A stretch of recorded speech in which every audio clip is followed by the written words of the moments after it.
We are going to study right now the various examples or in what manner natural selection is being operated in nature. Nature में किस तरह से ये different phenotypic expressions को favor करती है. जैसे कि we have already studied or we can say microbial experiments have shown that pre-existing advantageous or useful mutations will result in the formation of new phenotype, and ultimately whenever these phenotypes are selected continuously and they will lead to the formation of new species. I mean to say whatever we have done, अभी हमने अपने last lectures में पढ़ा, और जैसे कि there was a Liederberg replica plating experiment, वो भी अभी मैंने आपको बताया तो नहीं है, लेकिन वो फेवर कर रहा है नेचुरल सिलेक्शन को. किस तरह से कि जैसे ही प्री एग्जिस्टिंग कुछ भी माइक्रो ऑर्गेनिजम्स का एग्जांपल लेते हुए हम देखते हैं कि if some genes are present, कुछ म्यूटेंट जीन्स प्रेजेंट होते हैं जो नेचर में एक्सप्रेस नहीं होते, लेकिन कब होंगे एक्सप्रेस? जब नेचर में चेंजेस आएंगे और वो फेवरेबल कंडीशंस उनमें जो भी एडवांटेजियस और यूजफुल जीन्स जो अब तक एक्सप्रेस नहीं हुए थे वो एक्सप्रेस हो जाएंगे, and so they are favoured by the nature. तो ये सब तो माइक्रोबियल एक्सपेरिमेंट्स की हेल्प से हम प्रूव कर चुके हैं, और जिससे कि we can say new phenotypes they are being formed. So natural selection is a process.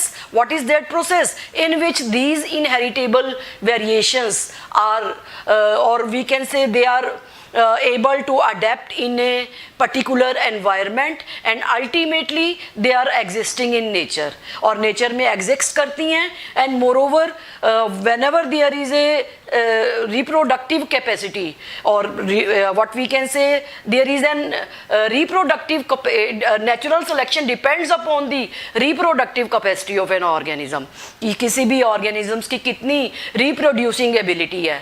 If it is having a differential reproduction more, ज़्यादा ability होगी as compared to another group of organisms, then it will leave more progeny. Next progeny में जाएंगे, and in this manner it will continue for generation to generation and results to form a new species. Oh, I mean to say कि nature किस तरह से नई नई species बनाने में हेल्पफुल है डिफरेंट वेरिएशंस के कारण. जैसे कि हमने देखा कि genetic drift we have seen, gametogenesis we have seen mutations, we have also seen recombination processes. In different processes के कारण जितनी भी वेरिएशंस आती हैं नेचर उनको सेलेक्ट करती है and helps in formation of different kind of species. तो आज हम देखते हैं कुछ एग्जांपल्स कि किस तरह से नेचर नेचुरल सिलेक्शन ऑपरेट करती है. With the help of graphical representation we will be looking all these things. So जैसे कि we have tried in our NCERT there are diagrams given. कुछ diagrams दिए गए हैं जो natural selection को और we mean to say operation of natural selection on different traits, अलग अलग traits को किस तरह से वो select कर रही है. तो there are three main methods जिसके basis पे nature select करती है, और population कैसे produce होती है वो हम एक एक करके अब देखते हैं. तो first of all if we take a normal curve लेते हैं जिसमें we have seen this is a normal curve we have obtained, और what is indicating? It is indicating me medium size. Suppose we have taken a size as a criteria, किसी भी organisms का size criteria लिया है, तो what we can see, तो main हम देख सकते हैं size में या तो tall होगा organisms या dwarf होंगे, और they will be of medium height. तो इस ग्राफ की हेल्प से we can say medium size are more favored by natural selection. एक natural selection से जब medium size के organisms ज़्यादा favor होते हैं तो इस तरह से bell shaped curve we can obtain. This is a bell shaped curve. If we have taken the frequency of individuals, अगर हमने number of individuals in a population count करने हैं कि whether they are of tall height, small height or of medium height, तो first graph is indicating a type of what we can say balancing or stabilizing natural selection. Balancing or stabilizing.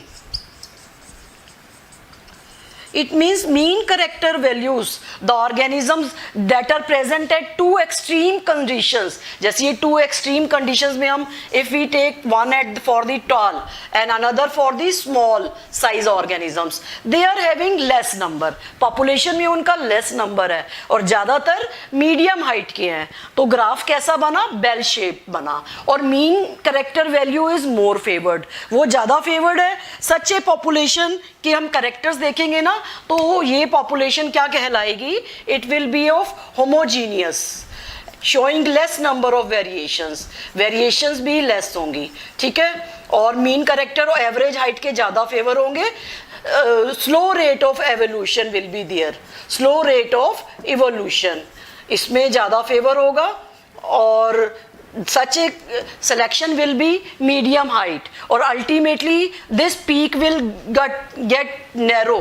जब बहुत ज़्यादा हम देख लें एकदम से organisms mean character के ज़्यादा obtained होती हैं तो what we can say ये peak जो हो जाता है एकदम से higher और narrow बन जाता है. Bell shape shifted to higher and narrow और it is indicating this stabilising और बैलेंसिंग इक्वेशन. बैलेंसिंग इक्वेशंस में मींस होमोजीनियस जो करेक्टर्स होंगे they will be more favoured.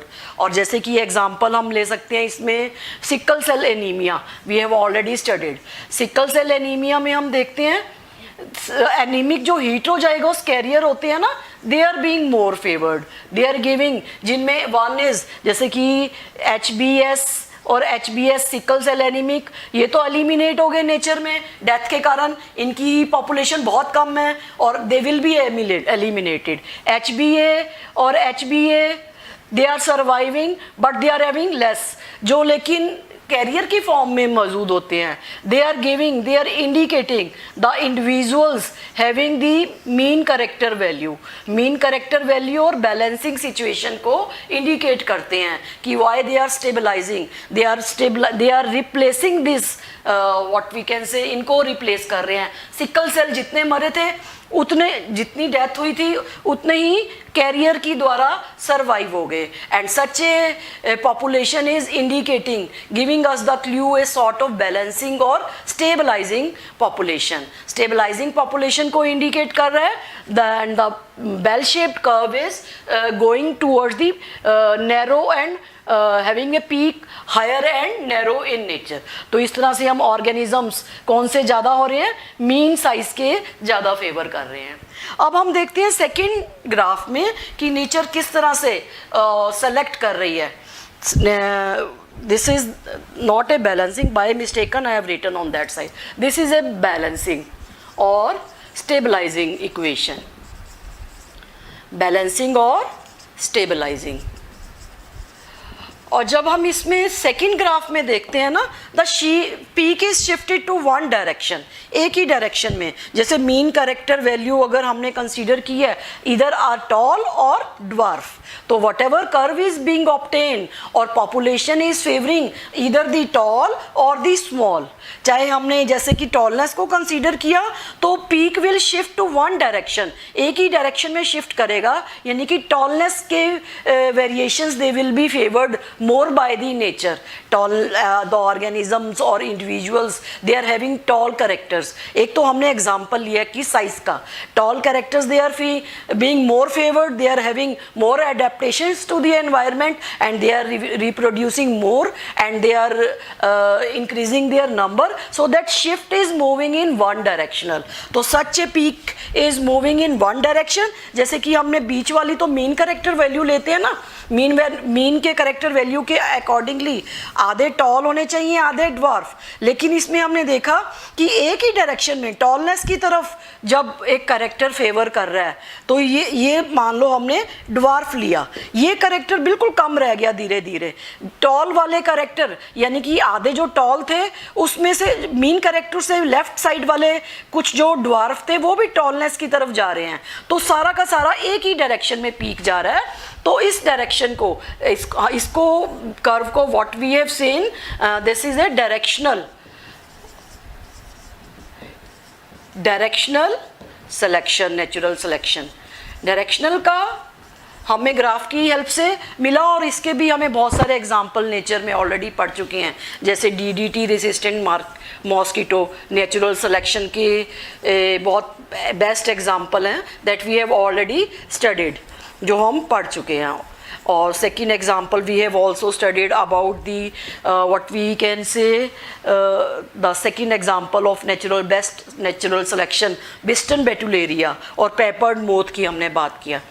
तो जिसमें first initially there were white before industrialisation and later on they shifted towards the brown और black after industrialisation, and they are also giving us the clue about the directional selection कि जैसे जैसे nature में changes आएंगे उसके accordingly organisms they will move towards the next direction. और उनमें कुछ म्यूटेंट जीन्स तो ऑलरेडी प्रेजेंट होते ही हैं जो फेवरेबल कंडीशंस में अपने आप को एक्सप्रेस करते हैं और एक डायरेक्शन में वो मूव कर जाते हैं.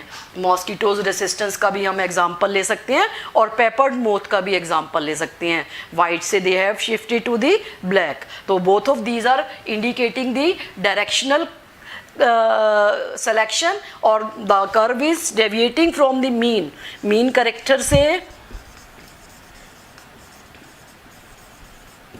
deviate हो गया.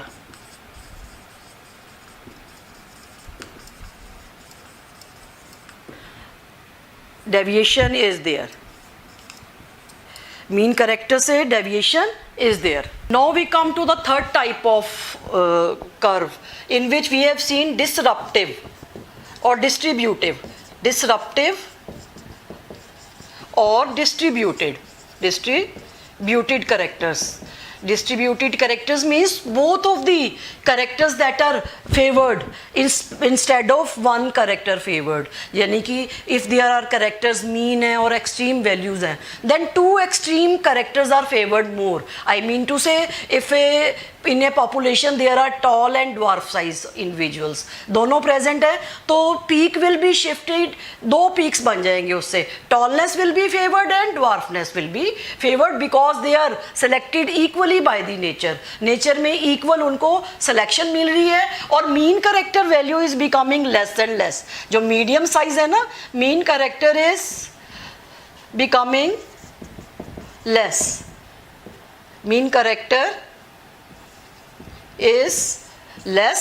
जैसे कि if we have taken this initial curve, initial graph हमने देखा जिसमें हमने individuals की frequency ली, तो mean character value ultimately it is becoming less and less.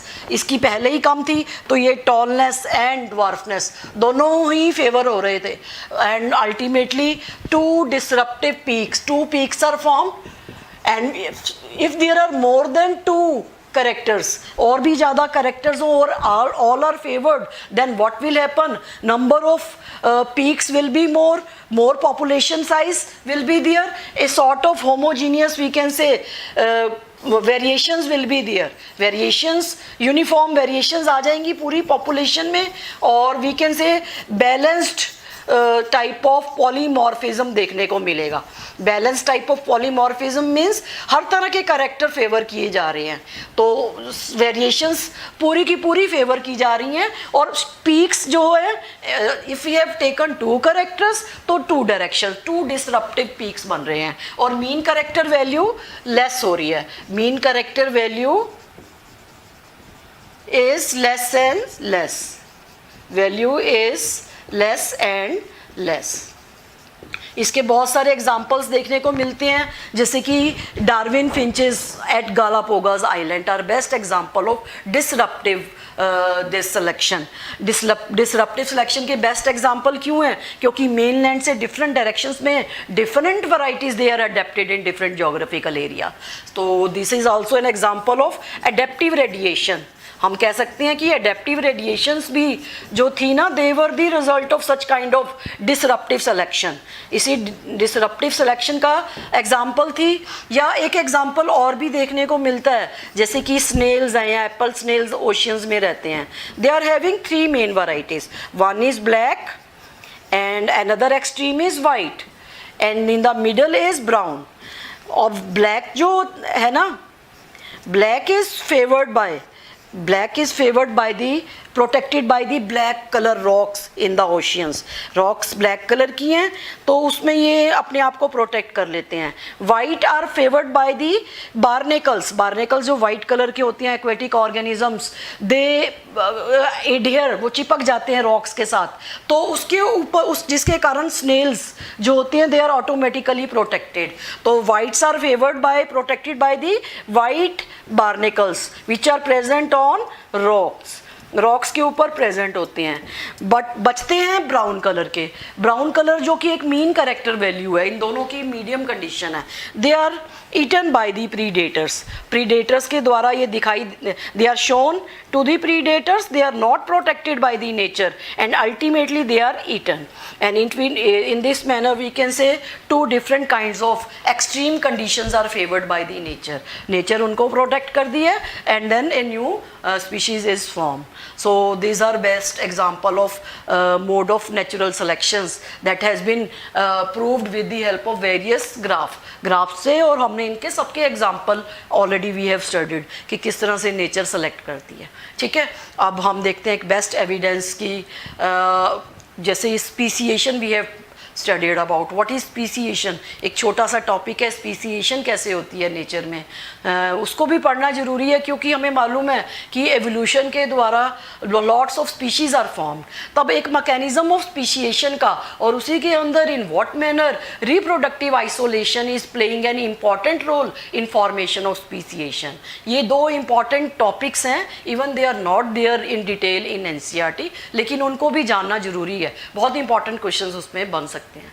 So we start with that topic now.